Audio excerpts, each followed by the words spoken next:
Many people seem to hate list MPs, and somewhat understandably, they are not very accountable to the public.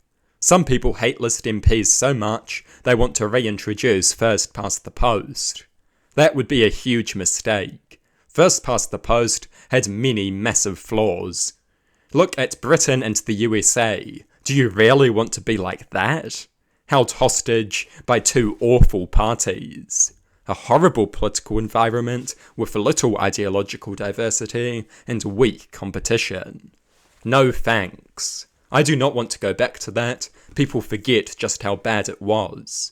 The major parties constantly misled and deceived the public because they knew they could get away with it. It was awful. Multiple times a party won an election without getting the majority of the vote, because the distribution of the vote is more important than the number of votes.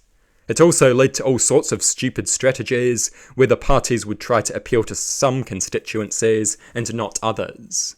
First past the post is a stupid system. It is the last thing we need.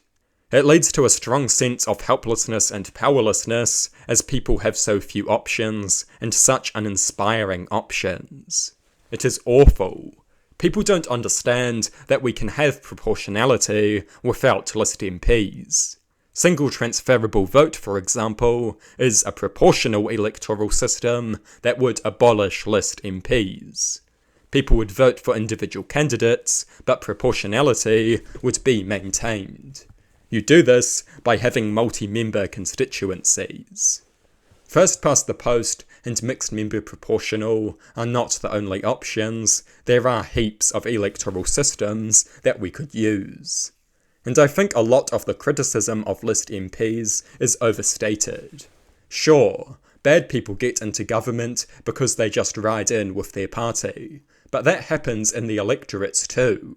People don't usually vote for the individual on the ballot, they vote for the party next to their name. Simeon Brown, Sam Uffindell, Christopher Luxon, Chris Hipkins. People didn't vote for these candidates because they thought they were such great people. People voted for these candidates because of the party that appeared next to their name. That is why an independent hasn't been elected in decades. And a party-based system isn't a bad thing. Personality-based electoral systems with weak parties are considered a symptom of an unhealthy democracy. The kind of thing you can see in countries like the Solomon Islands and Papua New Guinea. Party-based systems provide a greater degree of order and stability.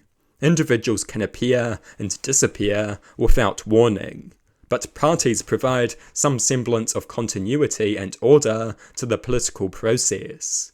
This is a valuable thing. And I prefer a focus on values and policy to a focus on personality. This is another advantage of a party-centred system. Electoral reform is a very significant issue. We should not rush to change the entire system over minor frustrations. If you don't like a list MP, vote for a different party, and they might get kicked out. I get the frustration, but I think the issue is overstated. It is especially strange how the right-wingers hate list MPs due to the Greens, but don't seem to care that the proposed reform would wipe New Zealand First out of Parliament and reduce ACT to just 2 seats. I suppose one potential solution would be to have open lists. That means the voters get to decide on the list, not the internal party members.